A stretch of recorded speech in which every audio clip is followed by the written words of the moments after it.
Doctor में आपका स्वागत है। क्या मोदी सरकार सेडिशन कानून को खत्म कर देगी? दिल्ली हाईकोर्ट की मैरिटल रेप पे जजमेंट का महिलाओं पे किस तरह का असर होगा और श्रीलंका की इस हालत का कारण क्या है? पिछले हफ्ते आपने हमें ढेर सारे सवाल भेजे और आज के एपिसोड में हम ऐसे ही सवालों की चर्चा करेंगे। हेडलाइंस के पीछे शेखर के साथ मैं अपूर्वा मंधानी और मेरे साथ है हमारे editor in chief Shekhar Gupta. स्वागत है आपका शेखर एक बार फिर। बहुत न्यूज़ी हफ्ता है इस बार। बिल्कुल, बहुत खबर है हमारे राजनीति पास, की में भी और कोर्ट्स की तरफ से भी इस बार बहुत काफी ज्यादा, हलचल रही है। तो शेखर, सबसे पहले जो सवाल आ रहा है वो आ रहा है अकबर शेख का, जो कि हमारे मेंबर हैं। वो पूछ रहे हैं, इनका सवाल सुप्रीम कोर्ट के सेडिशन ऑर्डर पर है।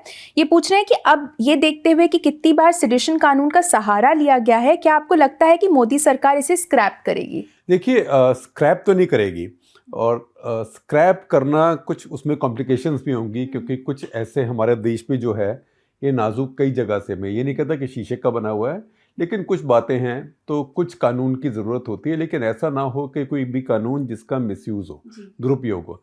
अभी जो सेडिशन का कानून है उसका ज़्यादातर दुरुपयोग ही हो रहा है उसका, क्योंकि अगर इसका ठीक से उपयोग किया जाएगा तो 1 साल में 2 साल में कोई एक केस होगा। अभी तो आप देखिए केस पर केस, और हर राज्य सरकार जो उन्हें पसंद नहीं आए, एक बल्कि ऐसा केस भी है कि कोई इंसान जा रहा है किसी की पड़ोस से, बार बार मोटरसाइकिल पे साइलेंसर निकाला हुआ है, शोर हो रहा है, तो उसके खिलाफ भी सेडिशन का केस डाल दिया, क्योंकि वो संयम भाई कोतवाल किसी की जान पहचान होगी या कोई इन्फ्लुएंशियल आदमी होगा। तो ये सब बंद होना चाहिए। और ये मुझे लगता है कि मोदी सरकार ने भी जो एकदम अचानक कहा है कि हमें अकल आ गई और इसको हम बदल देंगे और बड़ा ख़राब है, और आज़ादी के अमृत महोत्सव के समय ऐसा कानून रहे और अंग्रेज़ों के कानून निकाल देने चाहिए। कुछ इसके अंदर जिसको हम कहते हैं, पिछली में 2 हफ्ते पहले मैंने नेशनल इंटरेस्ट में लिखा था कि जैसे एक मैड डॉक्ट्रिन बोलते हैं ना सुपर पावर्स के बीच में, म्यूचुअली एश्योर्ड डिस्ट्रक्शन, कि तुम एक एटम बम मारोगे तो मैं 2 मारूंगा। तो ऐसी हमारी राजनीति में भी एक मैड डॉक्ट्रिन आ गया है। वो मैड का मतलब है म्यूचुअली एश्योर्ड डिटेंशन, कि आप मेरे एक आदमी को बंद करोगे तो मैं आपके 2 आदमी को बंद कर दूंगा। तो जो राज्य सरकारें हैं जो बीजेपी के नहीं हैं, अब बीजेपी वालों के खिलाफ भी जिसका जूता उसी का सिर कर रही हैं। तो इसीलिए आप देखिए कि चाहे तेजिंदर बग्गा के खिलाफ केस हो, या जैसे वो नवनीत राणा, तो वो महाराष्ट्र सरकार है, तो अब राज्य सरकारें भी ये सेडिशन का इस्तेमाल कर रही हैं हर किसी के खिलाफ। तो ये थोड़ा सा इसके अंदर अब गड़बड़ शुरू हो गई है। तो बीजेपी को भी बात समझ आई है कि ये जो चीज़ आप इस्तेमाल कर सकते हैं, क्योंकि राज्यों के पास लॉ एंड ऑर्डर है, इसलिए राज्य भी इसको इस्तेमाल कर सकते हैं। और दूसरी बात ये भी साफ था कि इस समय कोर्ट का जैसा रवैया था, ये लगता नहीं था कि कोर्ट इस कानून को छोड़ने वाला था। तो एक तरह से सरकार ने उससे समय भी खरीदा है, जिसको बाइंग टाइम कहते हैं, कुछ वो भी किया है।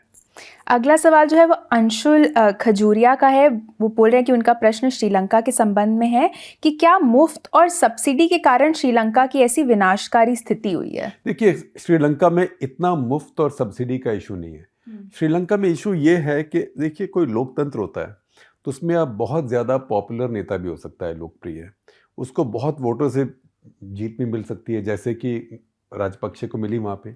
लेकिन उसके बाद अब सरकार कैसी चलाते हैं ये तो आपके ऊपर है ना। आपको सिर्फ वोट मिल गए इसका मतलब ये नहीं कि आपको सरकार चलानी आती है, और इसका मतलब ये भी नहीं कि मेरे को वोट मिल गए तो मैं अब किंग कॉन्ग हूँ या मैं टार्जन हूँ। आप इंसान ही हैं। या मैं सोचूं कि मैं कौटिल्य हूँ या जो भी कुछ, आप फिर भी इंसान हैं। आप टॉम क्रूज नहीं हैं, आप इंसान हैं। तो अगर आप इंसान हैं तो आपको अपने आसपास ऐसे इंसान चाहिए जो आपको बता सके कि ये अच्छा है, ये करिए, या आपका कोई आइडिया हो तो आपको बोले ये आइडिया अच्छा नहीं है, ये मत करिए। लेकिन जब आपने सब यस मैन आप चारों तरफ इकट्ठे कर लिए तो आपको समस्या होती है। ये जो लंका में हुआ वो उससे भी एक कदम आगे हुआ। ना सिर्फ यस मैन पर भाई भतीजा सब इकट्ठे कर लिए। मैं राष्ट्रपति, प्रधानमंत्री कौन, मेरा भाई, वित्त मंत्री कौन, फलाना, हर मंत्री या मेरा भाई या मेरा भतीजा। तो इस चक्कर में ये सब, इसका मतलब है एक ही परिवार सब फैसला कर रहा है। और श्रीलंका हालांकि इतना बड़ा देश नहीं है, लेकिन वो देश अच्छा देश है। उनकी अर्थव्यवस्था भी अच्छी थी और अभी भी अंदर से अच्छी है। वहाँ पे अगर आप देखें जो औसत आमदनी है एक श्रीलंकन की, वो भारत से करीब करीब 2 गुनी ज़्यादा है। अगर उनके आप सोशल इंडिकेटर्स देखें तो हमारे सारे सब कॉन्टिनेंट में सबसे अच्छे हैं। भारत से तो बहुत ही अच्छे, केरला से भी अच्छे हैं। तो वो ऐसी मुसीबत में कैसे घुसा? तो ये बिल्कुल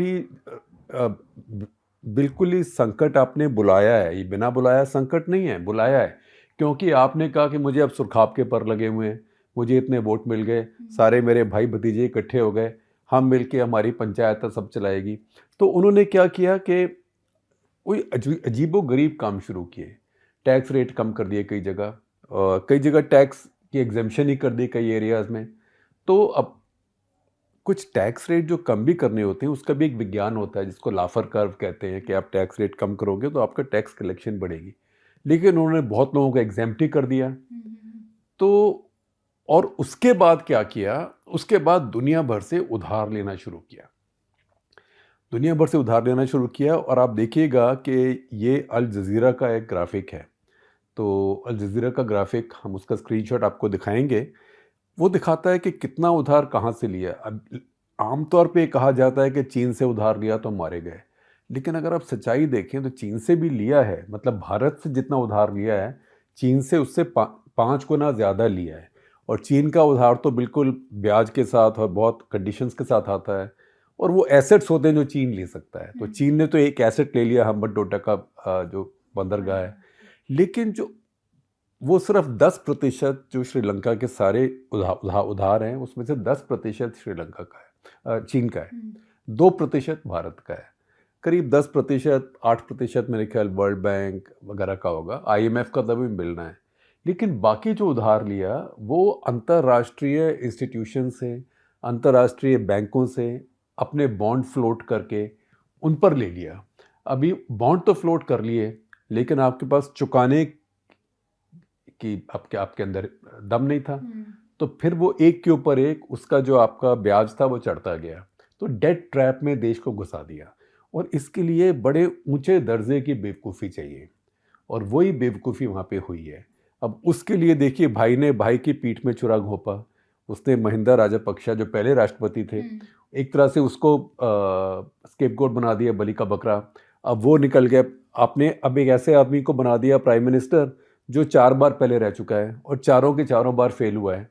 और वो जिसको हम कहते हैं अंग्रेजी में शीप इन शीप्स क्लोथिंग, कि भीड़ की खाल में भेड़ है।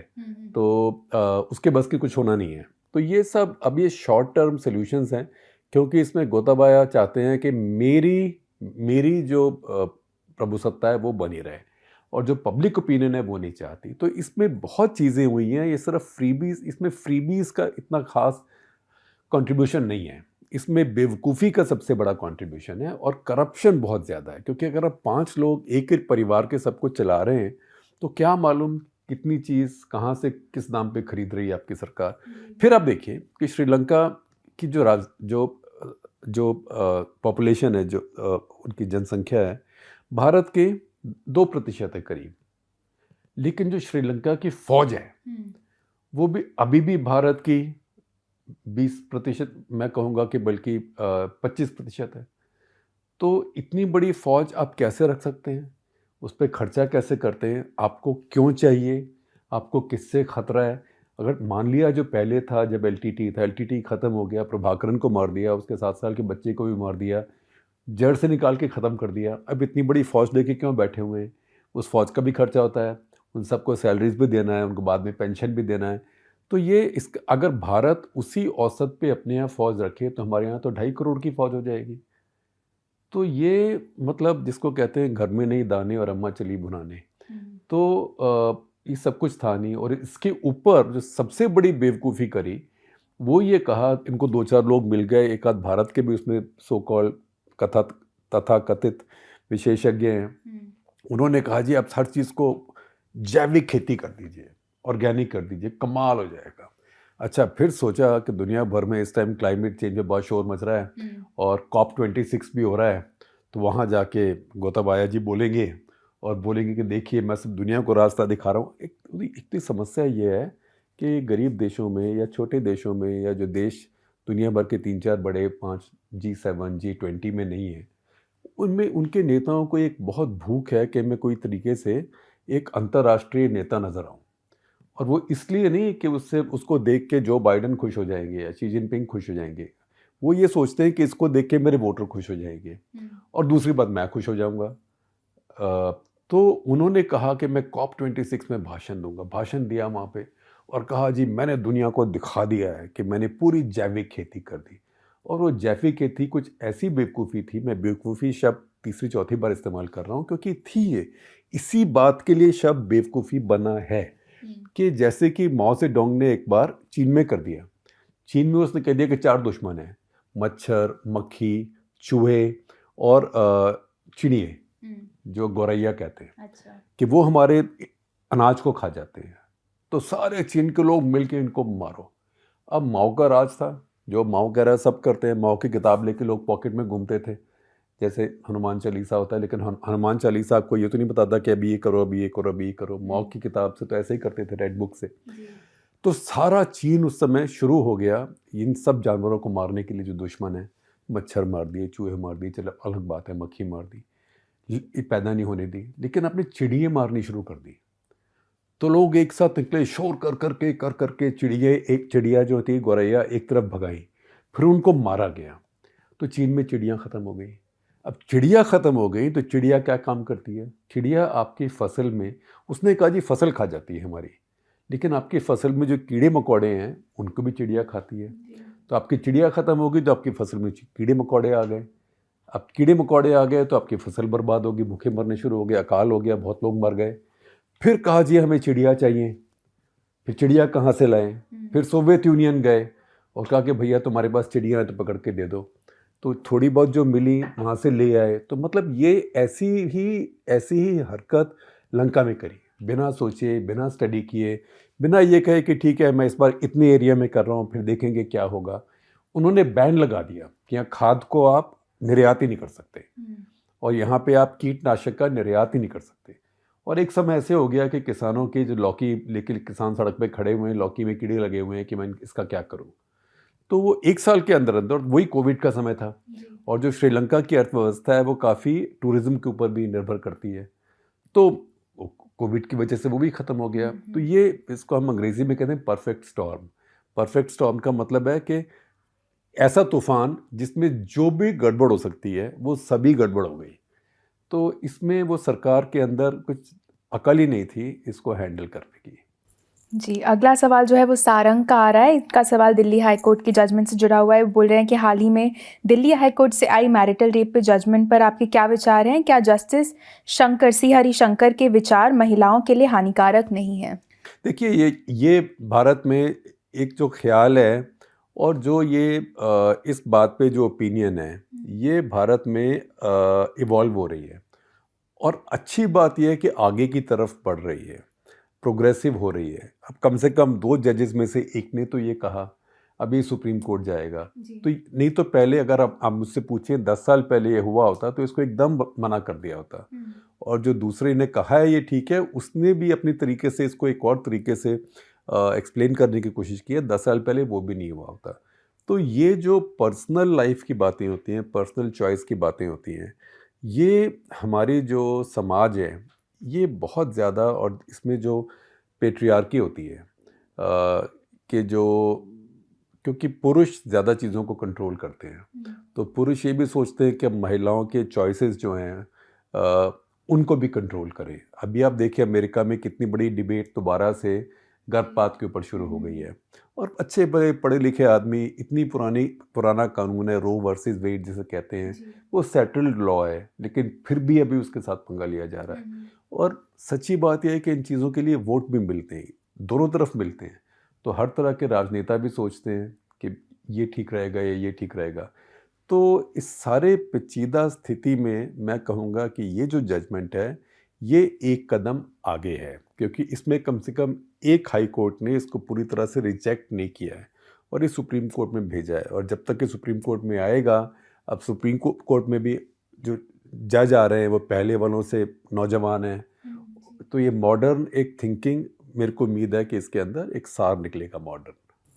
अगला जो सवाल है वो हरित संदूर का आ रहा है। वो पूछ रहे हैं कि जम्मू कश्मीर में विधानसभा सीटों के पुनर्गठन के लिए डिलिमिटेशन कमीशन के जो सुझाव हैं उनकी जम्मू क्षेत्र के प्रति पक्षपाती होने के कारण भारी आलोचना हो रही है और कमीशन ने किस तरह से सुझाव दिए हैं उन जो क्राइटेरिया है उसका भी खुलासा नहीं किया गया है। क्या आपको लगता है कि ये रीअरेंजमेंट जो है ये उचित है, और आपके हिसाब से आर्टिकल 370 को निरस्त करने के बाद पहले विधानसभा चुनाव को कैसे प्रभावित करेगा ये? देखिए, पहली बात तो ये है कि मैंने इसको बहुत स्टडी नहीं किया है, लेकिन मैं ये मानने को तैयार हूँ कि अगर बीजेपी सरकार ने डिलिमिटेशन किया है तो कुछ ऐसे किया होगा जिससे कि उनकी पार्टी को फ़ायदा हो।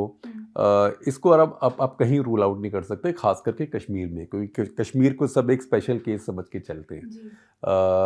तो इस पे डिबेट चलेगी और सरकार को ज़रूर इसका जो क्राइटेरिया है, जिन कारणों से उन्होंने ये सब नया डिलिमिटेशन किया है, वो सब लोगों के साथ शेयर करना चाहिए ताकि इसके ऊपर डिबेट हो सके। और देखिए, सच्चाई ये है कि सबसे बड़ी समस्या कश्मीर की ये है कि अभी वो केंद्र शासित प्रदेश है। सो कश्मीर का जो पूर्ण राज्य का दर्जा है वो बहाल होना चाहिए, और उस बहाल होने के लिए असेंबली इलेक्शन होना पड़ेगा। तो फिर मैं कहूँगा कि एक कदम तो आगे है, असेंबली इलेक्शन की तरफ इशारा है, क्योंकि उसके बिना पूर्ण राज्य का दर्जा नहीं मिलेगा। बाकी जो डिलिमिटेशन है, मैं समझता हूँ कि इस पर काफ़ी डिबेट होगी और देखते हैं ये ऊँट किस करवट बैठता है। जी, अगला जो सवाल है वो उदित वधेरा का आ रहा है। वो पूछ रहे हैं कि रुपए की गिरावट के साथ अर्थव्यवस्था पर क्या परिणाम होगा, क्या असर पड़ेगा, खासकर जब विकास दर वो नहीं है जिसका वादा किया गया था। देखिए, रुपए की दर वैल्यू जो कम हो रही है, ये ये इतनी सीधी बात नहीं है, क्योंकि अगर वो आप कहें कि एक ऑर्डरली तरीके से डिप्रिशिएट हो रही है, कम हो रही है, तो वो इतनी बुरी बात नहीं है। क्योंकि आम तौर पे जैसा समझा जाता है, मैं कोई अर्थशास्त्री नहीं हूँ और मॉनेटरिस्ट तो बिल्कुल भी नहीं हूँ, तो लेकिन आम तौर पे जो समझा जाता है वो ये है कि आपके यहाँ जितना मुद्रास्फीति है और अमेरिका में जितनी मुद्रास्फीति है, क्योंकि डॉलर आपकी रिजर्व करेंसी है, तो उसके बीच में जो फ़र्क है, जो गैप है, मान लीजिए आपके यहाँ 6% मुद्रास्फीति है, अमेरिका में 2% है, तो 4% आपकी करेंसी डिप्रिशिएट होनी चाहिए। अगर आप पूरी डिप्रिसिएशन देखें 2 साल में भारत की करेंसी में, 3 साल में, तो मैं कहूँगा करीब 10%, 12% ऐसे होगी। तो वो अभी तक वो जो ये गैप है जो इन्फ्लेशन का, उसमें मैनेजेबल है। लेकिन अभी अमेरिका में इन्फ्लेशन बढ़ रहा है बहुत तेज़, तो अभी उसके हिसाब से भारत की करेंसी पहले से बेहतर होनी चाहिए, लेकिन उसका असर जब होगा उसमें समय लगेगा। दूसरी बात यह है कि क्योंकि अमेरिका में इन्फ्लेशन आ गया है, इसलिए जो अमेरिकन फेड है, जो उनका रिजर्व बैंक है, वो अब ब्याज बढ़ा रहा है। क्योंकि ब्याज बढ़ा रहा है, इसलिए अमेरिका के बॉन्ड्स में भी ब्याज की दर बढ़ रही है। तो जो विदेशी निवेशक बहुत आए थे, वो FDI वाले नहीं, जो फैक्ट्री लगाते हैं वो नहीं, लेकिन वो विदेशी निवेशक जिन्होंने भारत के बॉन्ड खरीदे हुए थे या भारत के स्टॉक मार्केट से शेयर्स खरीदे हुए थे, तो वो यहाँ से पैसे निकाल के कि यहाँ पे हमारा करेंसी का भी रिस्क है, रुपया कल को और कमज़ोर हो गया, हम तो डॉलर में लाए थे, डॉलर में निकालने हैं तो हमें कम मिलेंगे डॉलर वापस।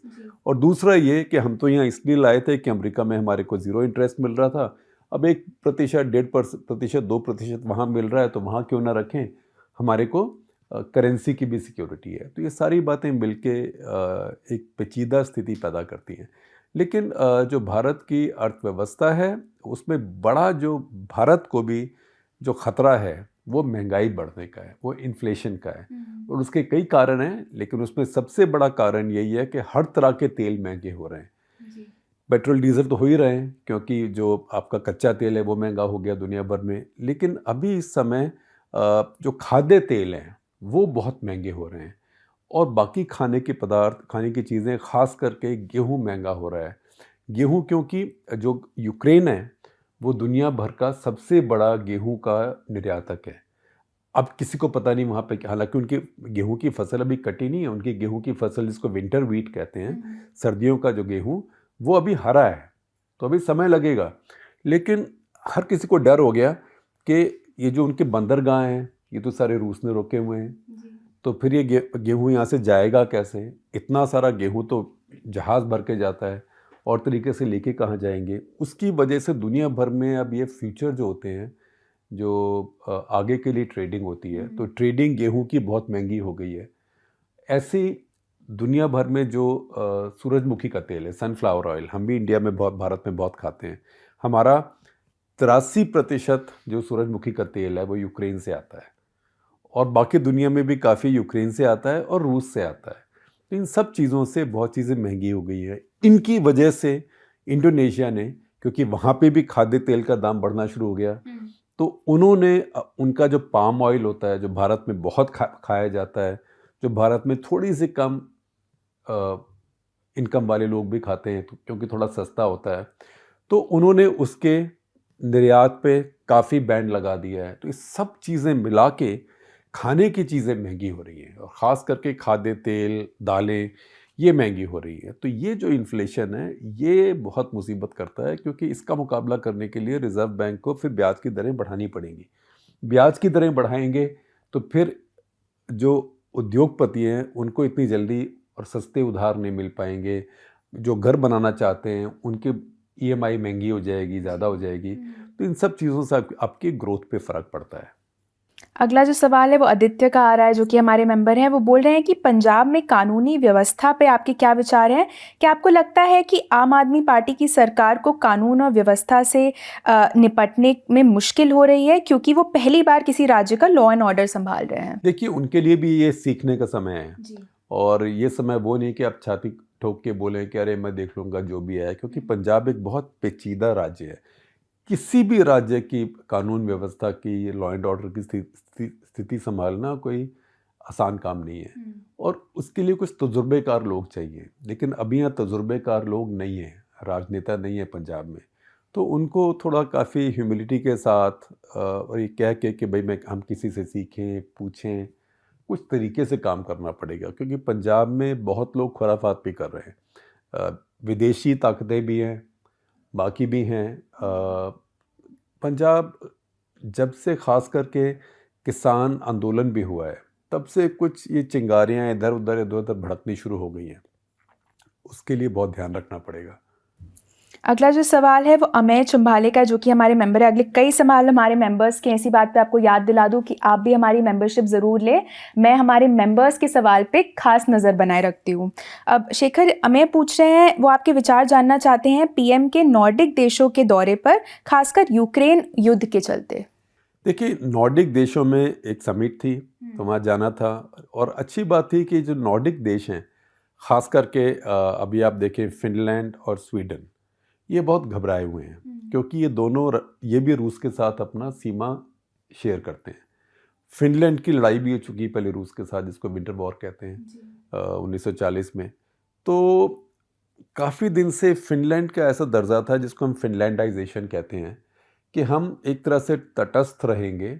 चलिए ठीक है, हम अपने आप अपनी डेमोक्रेसी बन गए, हम थोड़े पाश्चात्य तरीक़ों से काम करेंगे, लेकिन हम रूस को परेशान नहीं करेंगे, और रूस के लिए कभी कोई हम थ्रेट नहीं बनेंगे।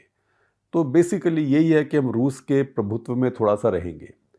अब अगर वो नेटो में जाते हैं और स्वीडन नेटो में जाते हैं, इसका मतलब रूस ने, जो पुतिन ने जो सारा अपना कारण दिया है यूक्रेन में हमला करने का, वो ये है कि नेटो अपने पूर्व की तरफ आ रहा था, क्योंकि नेटो जैसे पूर्व की तरफ आता है तो रूस पहुंचता है। तो उसने कहा कि अगर यूक्रेन भी नेटो में आ गया तो हमारे सीमा पर ही नेटो बैठा है, हम तो इस बात को कभी कबूल ही नहीं कर सकते, हम यहाँ की ईंट से ईंट बजा देंगे। तो अब दो और ऐसे देश हैं जिनका उनकी सीमा मिलती है, वो कहते हैं हम तो नेटो में जा रहे हैं। तो ये एक तरह से लेने के देने पड़ रहे हैं इस टाइम पुतिन साहब को। अगला जो सवाल है वो शुभम रॉय का आ रहा है, जो कि हमारे मेंबर हैं। वो बोल रहे हैं कि हाल ही में इंडियन एक्सप्रेस अड्डा में प्रशांत किशोर ने एक बयान दिया कि आज के माहौल में चुनाव के परिणामों पर ध्रुवीकरण के प्रभाव को ओवर एस्टिमेट किया जा रहा है, और चुनाव हारने वाले राजनेता इसे एक जस्टिफिकेशन के रूप में इस्तेमाल कर रहे हैं।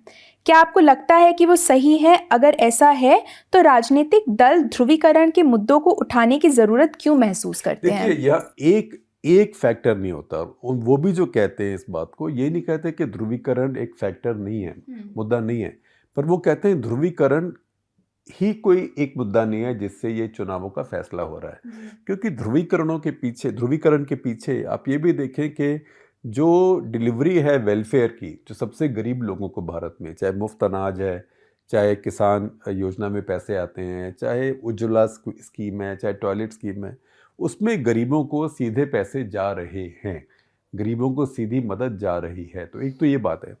दूसरी बात ये है कि अब बीजेपी को भी अगर आप देखें, चाहे उत्तर प्रदेश में देखें, अभी उसका इतना ताज़ा उदाहरण है, वो वहाँ भी ध्रुवीकरण के बावजूद बहुत कास्ट को, जो जाति की राजनीति है, वो बहुत तरीके से करती है कि छोटी जाति के लोगों को अपने साथ मिला लेना। अब अपना दल जैसे है, अपना दल के पास कुर्मी वोट है, तो कुर्मी वोट उस वैसे आता कि नहीं आता बीजेपी के पास, लेकिन अपना दल आ गया तो फिर वो आ जाएगा।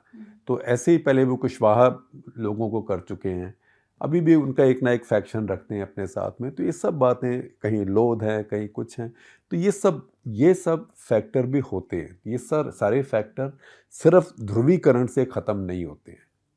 अगला जो सवाल है, हमारे दो मेंबर्स का मिलता जुलता सवाल आया है। रोहित श्रीवास्तव पूछ रहे हैं कि खालिस्तान नैरेटिव के फिर से जगने पर आपके क्या विचार हैं। एक ये विषय जो अब तक out of sight out of mind था, इसे किसानों के विरोध के दौरान कुछ नए एडवर्टाइजमेंट मिले, क्या खालिस्तानी इस नए ऑप्टिक्स का फ़ायदा उठाने की कोशिश कर रहे हैं।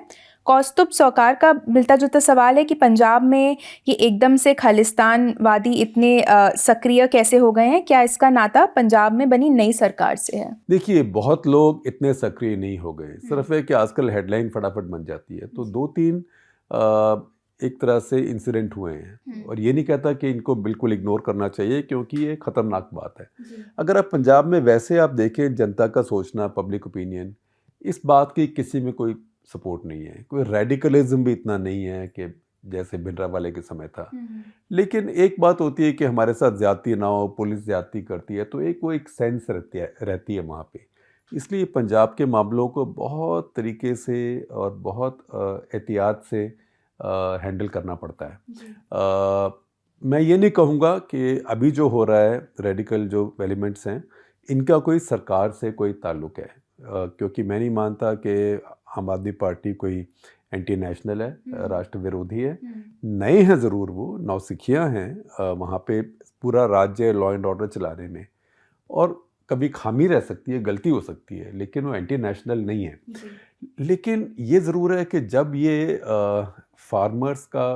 जब ये किसानों का आंदोलन हुआ और उसमें बहुत लोग पंजाब से आए और बहुत सिख लोग आए, तो इनके जो रेडिकल फोर्सेस हैं, जो ये कनाडा में ज़्यादा हैं, कनाडा में, यूके में, थोड़ी बहुत अमेरिका में, थोड़ी बहुत इटली में, उन सब को लगा कि ये यहाँ कुछ मौका है, बहती गंगा में हाथ धो लो। तो उन्होंने फिर कोशिश करी इसके अंदर कुछ जिसे कहते हैं पंगा लेने की।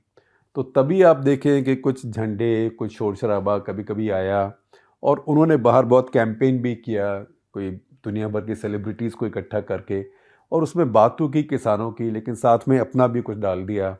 फिर वो अपना एक हमारा वोट करेंगे, हम रेफरेंडम करेंगे खालिस्तान के लिए। कोई खालिस्तान की बात नहीं करता है। कोई संजीदा आदमी, कोई सीरियस आदमी पंजाब में खालिस्तान की बात नहीं करता है। वो कुछ लोग जो शरारती हैं, कुछ लोग जो विदेश में हैं, बैठे हैं, जिनको अभी भारत की इस समय की अकल नहीं है, ये नहीं पता कि भारत में रियलिटी क्या है, सच्चाई क्या है। और कुछ लोग ऐसे हैं जो शायद थोड़ा छेड़ने के लिए या इरिटेट करने के लिए इस बात को आगे बढ़ाते हैं। लेकिन ये ज़रूर है कि इसको बहुत ध्यान से हैंडल करने की ज़रूरत है, क्योंकि हमें देखिए, पंजाब के अंदर काफ़ी ब्लास्फेमी के केसेस भी हो चुके हैं। भारत में एक ही राज्य है जहाँ ब्लास्फेमी के केस होते हैं, वहाँ पे लोगों को मारा भी जा चुका है, पकड़ के लिंचिंग करके। तो ये बहुत बहुत संवेदनशील राज्य है। अगला सवाल जो है वो क्रिकेट से जुड़ा हुआ है शेखर। अमित चाटे पूछ रहे हैं कि आने वाले वर्ल्ड कप में भारतीय क्रिकेट टीम की कप्तानी के लिए आपके हिसाब से सबसे अच्छा विकल्प कौन होंगे, केएल राहुल या श्रेयस अय्यर। देखिए, मैं अभी ये नहीं कहूँगा कि कौन सबसे अच्छा होगा, हो सकता है इनके अलावा भी कोई हो सकता है, क्योंकि भारत का समय आ गया है कि भारत भी अब 3 कप्तान रखे। अच्छा। क्योंकि हर फॉर्मेट अलग है। टेस्ट का फॉर्मेट एक है, ओडीआई का फॉर्मेट एक है, और 2020 का फॉर्मेट एक और है। तो 2020 में मैं कहूँगा कि इनसे भी कोई नौजवान कप्तान हो तो शायद वो भी बेहतर रहे। लेकिन एक बात मैं ज़रूर कह सकता हूँ कि रोहित शर्मा, विराट कोहली, ये सब लोगों में से रविचंद्रन अश्विन जो सीनियर हैं, इनमें से कोई कप्तान नहीं होना चाहिए, बल्कि जो टीम भी हो T20 के लिए, आप याद रखिए कि जो भारत की टीम T20 वर्ल्ड कप जीती थी वो नौजवान टीम थी। उसमें उस समय के जो बड़े बड़े स्टार थे वो नहीं ले जाए गए थे, और वही ज़रूरी है उस तरह की ही टीम रखना, क्योंकि T20 एक अलग तरह का खेल है। यहाँ पे हर खिलाड़ी जो आता है फुलझड़ी की तरह थोड़े मिनट ही चलता है, क्योंकि अगर बॉलर है तो सिर्फ 4 ओवर कर सकता है, अगर बैट्समैन है तो उसको फटाफट आते ही उसको 2 बॉल भी सेटल होने का टाइम नहीं है, खट खट खट खट खट, चाहे वो 10 बॉल खेले, पर 10 बॉल में अगर वो 18 रन बना गया तो काम हो गया, या हो सकता है 10 बॉल में 22 रन बना गया तो काम हो गया। तो इसमें ये सब चलने वाली फुलझड़ी होनी चाहिए, कोई ऐसी फुलझड़ी नहीं कि उसको आग लगाते हुए, कभी कभी आती है ना कि इतनी बड़ी फुलझड़ी होती है कि उसको आग लगाते लगाते 2 मिनट हो जाते हैं, तो उससे काम नहीं चलता है T20 में। आखिरी सवाल आज का जो है वो अविनाश सिंह से आ रहा है। वो पूछ रहे हैं कि क्या भविष्य में हमें द प्रिंट की ऐप देखने मिलेगी? जी हाँ, आपको ज़रूर मिलेगी, और ये ऐप मैं इसको ज़्यादा नहीं जानता हूँ, पर जो मुझे बताया गया है प्रोग्रेसिव वेब ऐप कहते हैं। अच्छा। हम उस रास्ते जाएंगे। अब कब जाएंगे मैं एकदम नहीं बता सकता हूँ, लेकिन मैं कहूँगा कि 2022 के अंदर अंदर आपको ज़रूर मिलेगी, और हो सकता है जल्दी ही मिले, ये नहीं कि आपको दिसंबर तक इंतज़ार करना पड़े। चलिए, बहुत ही खुशी की खबर है, और इसी बात पर हमारा आज का एपिसोड यहीं ख़त्म होता है। काफ़ी ढेर सारे आपने सवाल इस बार भी हमें भेजे, सुप्रीम कोर्ट और हाई कोर्ट की जजमेंट से लेकर भारतीय और अंतर्राष्ट्रीय राजनीति तक। उसके लिए बहुत बहुत धन्यवाद आप सभी का। हमसे जुड़ने के लिए बहुत बहुत शुक्रिया। बहुत धन्यवाद आपका भी अपूर्वा। और आप अपूर्वा का एक शो है KYC, नो योर कॉन्स्टिट्यूशन, तो ये लॉ पढ़ी हुई हैं, तो काफ़ी बताती हैं संविधान की धाराओं के बारे में, कानून के बारे में, तो आप उसको देखिए, वो बहुत ज्ञानवर्धक भी है, और उसके लिए कोई रिस्पांस भी भेजिए उनको, कुछ आइडियाज़ भेजिए, कुछ सजेशंस भी अपने भेजिए। बिल्कुल, आप मुझे, जैसे मैं हमेशा बोलती हूँ, आप मुझे अब अगर सुझाव भेजना चाहें तो आप ट्वीट भी कर सकते हैं, या आप मेरे वीडियो पे कमेंट करिए, मैं हर कमेंट पढ़ती हूँ।